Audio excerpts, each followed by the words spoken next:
আমরা শান্তির সাথে এখানে ঈদ মার্কেট করছি, আর আমাদের ভাইয়েরা ফিলিস্তিনের গাজায় খাবারের অভাবে ধুকে ধুকে মরছে। রমজানের এই পবিত্র দিনগুলোতেও গাজার শিশুদেরকে নির্বিচারে বোমা হামলা করে হত্যা করা হচ্ছে। যারা সমগ্র পৃথিবীতে গণতন্ত্রের দার্স দেয়, কিন্তু গণতান্ত্রিক পদ্ধতিতে নির্বাচিত একজন প্রধানমন্ত্রী জীবনের নিরাপত্তা তারা দিতে পারে না, তাদের এই গণতন্ত্রের মুখে আমরা থুতু নিক্ষেপ করি।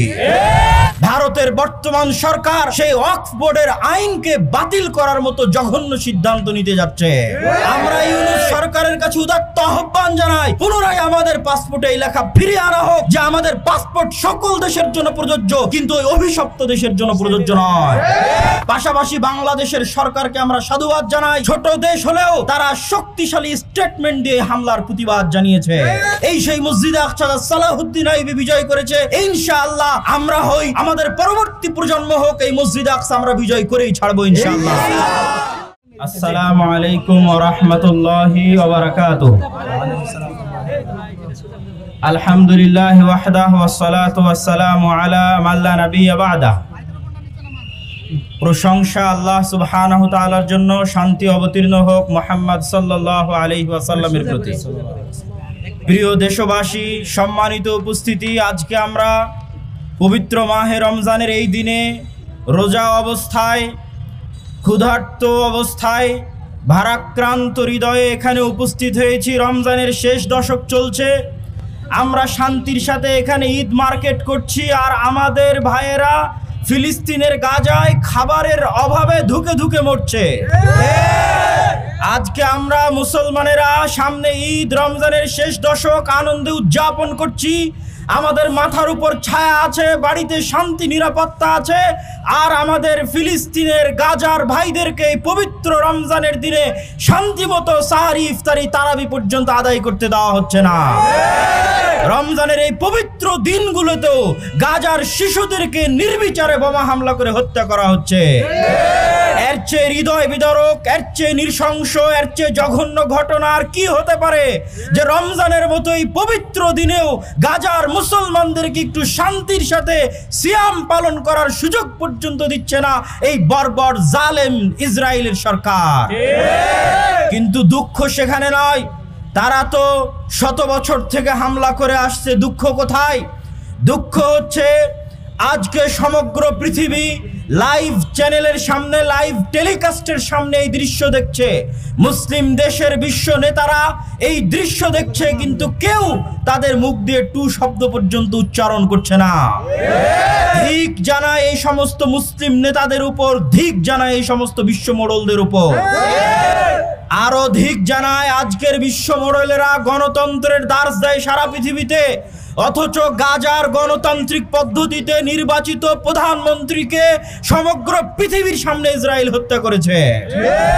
কোথায় বসেছিল এই গণতন্ত্রের ধ্বজাধারী বিশ্ব মোড়লেরা, যারা সমগ্র পৃথিবীতে গণতন্ত্রের দার্স দেয়, কিন্তু গণতান্ত্রিক পদ্ধতিতে নির্বাচিত একজন প্রধানমন্ত্রী জীবনের নিরাপত্তা তারা দিতে পারে না, তাদের এই গণতন্ত্রের মুখে আমরা থুতু নিক্ষেপ করি।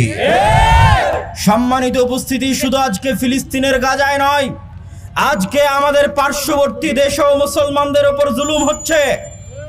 ভারত উপমহাদেশের একজন বড় শাসক, আল্লাহওয়ালা বুজুর্গানে দিন বাদশাহ আলমগীর, যিনি দীর্ঘ 50 বছর তার সরকারি কোষাগার থেকে একটি অর্থ নেননি, তিনি নিজে হাতে টুপি বানিয়ে, নিজে হাতে কোরআন লিখে বিক্রি করে সেই টাকা দিয়ে তার পরিবার চালাতেন। সেই মহামানব বাদশাহ আলমগীরের যে কবর, সেই কবর যেই খুলদাবাদে আছে, আজকের ভারতের বিজেপি সরকার বলছে তার কবরকে সেখান থেকে উৎখাত করা হবে। নাউজুবিল্লাহ। কত বড় দুঃসাহস তারা দেখাচ্ছে! শুধু তাই নয়, আজকে ভারতের মুসলমানদের সবচেয়ে বড় সম্পদ ওয়াকফ বোর্ড, মুসলিম পার্সোনাল ল বোর্ড, ওয়াকফ বোর্ড, যা মুসলমানদের নিজস্ব সম্পত্তি। ওয়াকফের সম্পত্তির মালিক আল্লাহ, দেখাশোনা করে মুসলমানেরা। এই ভারতের বর্তমান সরকার সেই ওয়াকফ বোর্ডের আইনকে বাতিল করার মতো জঘন্য সিদ্ধান্ত নিতে যাচ্ছে। যদি এই জঘন্য সিদ্ধান্ত বাস্তবায়ন হয়, তাহলে ভারতের মাটিতে যত মাদ্রাসা আছে, যত মসজিদ আছে, এই প্রত্যেকটা মাদ্রাসা এবং মসজিদের স্বাধীনতা একদিনে ধ্বংস হয়ে যাবে, ধূলিসাৎ হয়ে যাবে। আমরা এই ধরনের জঘন্য সিদ্ধান্তের তীব্র প্রতিবাদ জানাই। সম্মানিত উপস্থিতি, আজকে ভারতের মাটিতে মুসলমানদের ফ্রিজে গরুর গোশত রাখার অপরাধে, মুসলমানদেরকে জয় শ্রীরাম না বলার অপরাধে, মুসলমানরা হোলি খেলায় অংশগ্রহণ না করার কারণে প্রকাশ্যে পিটিয়ে হত্যা করা হচ্ছে। কোথায় সেই সমস্ত বড় বড় মানবতার দার্স দানকারীরা? কোথায় সংখ্যালঘুদের নিরাপত্তা নিশ্চিতকারীরা? বড় বড় বিশ্বমোড়লদের দেশ থেকে এসে পার্শ্ববর্তী দেশে বসে বাংলাদেশের সংখ্যালঘুদের নিয়ে কথা বলতে মজা লাগে, কিন্তু ওই পার্শ্ববর্তী দেশেই যে সংখ্যালঘুদের ন্যূনতম নিরাপত্তা নাই, এই বিষয়ে কথা বলতে কি লজ্জায় বাধে? সম্মানিত উপস্থিতি, বাংলাদেশে সংখ্যালঘুরা খুব নিরাপদ আছে, কিন্তু যারা সংখ্যালঘুদের নিয়ে বেশি চিৎকার চেঁচামেচি করছে তাদের দেশে মুসলমানেরা নিরাপদ নাই। আজকে ফিলিস্তিনের গাজায় যে বর্বরচিত হামলা চলছে, এই হামলাকে সামনে রেখে আমরা বলতে চাই এই মাটি পবিত্র মাটি। আল্লাহ এই মাটির কথা কোরআনে উল্লেখ করেছে, সুবহানাল্লাযী আসরা বিআবদিহি লাইলাম মিনাল মাসজিদিল হারাম ইলাল মাসজিদিল আকসা। এই সেই মসজিদে আকসা যা সুলাইমান আলাইহিস সালাম তৈরি করেছে, দাউদ আলাইহিস সালাম তৈরি করেছে। এই সেই মসজিদে আকসা যা পৃথিবীর দ্বিতীয় মসজিদ। এই সেই মসজিদে আকসা যা মুসলমানদের কিবলা। এই সেই মসজিদে আকসা যা ওমর রাদিয়াল্লাহু তাআলা বিজয় করেছে। এই সেই মসজিদে আকসা যা সালাহুদ্দিন আইয়ুবী বিজয় করেছে।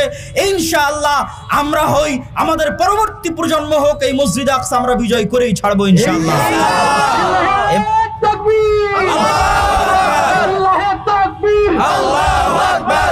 এবং আমি দ্ব্যর্থহীন কণ্ঠে বলতে চাই, সেই দিন বেশি দূরে নয় যেই দিন আল্লাহর সাহায্য আসবেই আসবে ইনশাআল্লাহ। বদরের মাঠে ৩১৩ জন মুজাহিদকে নিয়ে যদি আল্লাহর নবী ১০০০ বাহিনীর বিরুদ্ধে বিজয়ী হতে পারে, খালিদ বিন ওয়ালিদ যদি মুতার যুদ্ধে মাত্র ৩০০০ সাহাবী নিয়ে কয়েক লক্ষ রোমান সৈন্যের বিরুদ্ধে বিজয় হতে পারে, আজকের আফগানিস্তানের মাটিতে, সিরিয়ার মাটিতে যদি মুসলিম মুজাহিদদের বিজয় হয়, ইনশাআল্লাহ সেই দিন বেশি দূরে নয় যেই দিন মসজিদে আকসাতেও বিজয় হবে ইনশাআল্লাহ। এবং রাসূল সাল্লাল্লাহু আলাইহি ওয়াসাল্লামের ওই কথা সত্যে প্রমাণিত হবে যে এই সমস্ত জায়নিস্টদের, জায়নবাদীদের অত্যাচারের মাত্রার কারণে আল্লাহর পৃথিবীর প্রকৃতি, আল্লাহর গাছ, আল্লাহর পাথর, এই জড় পদার্থগুলো পর্যন্ত তাদের বিরুদ্ধে দাঁড়িয়ে যাবে। আল্লাহর নবী হাদিসে বলেছেন, এমন একদিন আসবে যেই দিন আল্লাহর এই জড় পদার্থ, আল্লাহর গাছ, আল্লাহর পাথর চিৎকার করে বলবে, হে মুসলিম মুজাহিদ, এই যে আমার পিছে জায়নিস্টরা লুকিয়ে আছে তাদেরকে হত্যা করো। এটা আল্লাহর নবীর বাণী। তাদের অত্যাচারের মাত্রার কারণে আল্লাহর প্রকৃতি তাদের বিরুদ্ধে চলে যাবে ইনশাআল্লাহ। সেই দিন আল্লাহর প্রকৃতি তাদের বিরুদ্ধে চলে যাবে, সেই দিন তাদের সাহায্য করার কেউ থাকবে না। অতএব আজকে বিশ্বের মোড়ল যারা আছে, আজকে মুসলিম বিশ্বের যারা নেতা আছে, তাদের সকলকে উদাত্ত আহ্বান জানাতে চাই। পাশাপাশি বাংলাদেশের সরকারকে আমরা সাধুবাদ জানাই। ছোট দেশ হলেও তারা শক্তিশালী স্টেটমেন্ট দিয়ে হামলার প্রতিবাদ জানিয়েছে। পাশাপাশি ডক্টর ইউনূসের সরকারকে উদাত্ত আহ্বান জানাবো। আমাদের পাসপোর্টের মধ্যে লেখা ছিল যে আমাদের এই পাসপোর্ট সকল দেশের জন্য প্রযোজ্য, ইসরায়েলের জন্য প্রযোজ্য নয়। কেন লেখা ছিল? আমরা বাংলাদেশ মুসলিম দেশ, ইসরায়েলের সাথে কোনো সম্পর্ক আমরা চাই না। এই যে লেখাটা ছিল, এই লেখাটা গত সরকার পাসপোর্ট থেকে উঠিয়ে দিয়েছে। আমরা এর তীব্র নিন্দা জানাই। আমরা ইউনূস সরকারের কাছে উদাত্ত আহ্বান জানাই, পুনরায় আমাদের পাসপোর্টে এই লেখা ফিরিয়ে আনা হোক যে আমাদের পাসপোর্ট সকল দেশের জন্য প্রযোজ্য, কিন্তু ওই অভিশপ্ত দেশের জন্য প্রযোজ্য নয়। এবং আমরা আরো উদাত্ত আহ্বান জানিয়ে বলতে চাই যে আমরা আমাদের এই স্বাধীন পররাষ্ট্রনীতি দেখতে চাই। বর্তমান সরকার যে সংস্কারের কাজে হাত দিয়েছে, এই সংস্কার সম্পন্ন করে বাংলাদেশের মানুষকে একটি সুজলা সুফলা নিরাপদ সোনার বাংলা উপহার দেওয়ার উদাত্ত আহ্বান জানাই। তবে সতর্ক করব, আমাদের কনসার্নের জায়গা কোথায়। আমরা কোনো সময় কোনো সরকারের বিরুদ্ধে গিয়ে কোনো সময় আমরা মাঠে নামিনি, তবে আমাদের কনসার্ন আমরা তুলে ধরেছি। আমাদের কনসার্নের জায়গা হচ্ছে, আমাদের সতর্কতার জায়গা হচ্ছে, এই সরকারের উপদেষ্টা পরিষদের মধ্যে এমনও কিছু ব্যক্তি আছে যারা ইসলামের নামে লালনবাদকে প্রতিষ্ঠা করতে চায়। আমরা ইসলামের নামে নদিয়ার ইসলাম, লালনবাদের ইসলাম বলে পৃথিবীতে কিছু নাই। ইসলাম একমাত্র আল্লাহর, আল্লাহর রাসূলের। অতএব এই সমস্ত উপদেষ্টাদের সতর্ক করে দেন যেন তারা লালনবাদের ইসলাম প্রতিষ্ঠা করার দুঃসাহস না দেখায়। ঠিক তেমনি আরো একটি বিষয় আমাদের কনসার্ন আছে, LGBTQ। আজকে সমগ্র পৃথিবীতে মানুষের স্বাভাবিক চরিত্র নষ্ট করার জন্য LGBTQ হচ্ছে শয়তানের সবচেয়ে বড় এজেন্ডা, তথা মানুষের মধ্যে সমকামিতার অপরাধ ছড়িয়ে দিয়ে তাদেরকে ধ্বংস করে দেওয়া। কিন্তু বর্তমান আমেরিকার সরকার স্পষ্টভাবে বলে দিয়েছে লিঙ্গ দুইটাই, পুরুষ লিঙ্গ আর স্ত্রী লিঙ্গ, আর তৃতীয় কোনো লিঙ্গের এখানে সুযোগ নাই। অতএব আমরা আমাদের সরকারের প্রতি উদাত্ত আহ্বান জানিয়ে বলতে চাই যে আপনাদের পাশ্চাত্য সাপোর্ট আছে, এই সাপোর্টকে ভিত্তি করে, ইউরোপের সাপোর্টকে ভিত্তি করে আপনারা ভুলেও বাংলার মাটিতে LGBTQ আমদানি করার চেষ্টা করবেন না। বাংলার মাটিতে LGBTQ আমদানি করার চেষ্টা করলে তার ফলাফল ভয়াবহ হবে। সম্মানিত উপস্থিতি, বক্তব্যের শেষে এসে এতটুকুই বলতে চাই, আজকে আমরা দুঃখ ভারাক্রান্ত হৃদয়ে আল্লাহ সুবহানাহু ওয়া তাআলার কাছে আমাদের দোয়া করা উচিত। আমাদের কর্তব্য কি? আমাদের কর্তব্য দুইটা, আমরা আল্লাহর কাছে দোয়া করি আল্লাহ যেন অচিরেই মুসলমানদের সুলতানান নাসিরা দান করে, আল্লাহুম্মা আমিন। মুসলমানদের এমন শাসক দাও হে আল্লাহ, যেই শাসক মুসলিম মাজলুমদের পাশে গিয়ে দাঁড়াবে। ওই শাসকের আমাদের দরকার নাই যে মুসলিম মাজলুমদের খোঁজ নেয় না। ওই শাসকের আমাদের দরকার নাই যে গাজার মুসলিমদের অসহায় অবস্থায় রেখে নিজ বিছানায় আরামে ঘুমাতে পারে, এসিতে ঘুমাতে পারে। ওই শাসকের দরকার নাই। আল্লাহ মুসলিমদের পাশে দাঁড়াবে এমন শাসক দাও।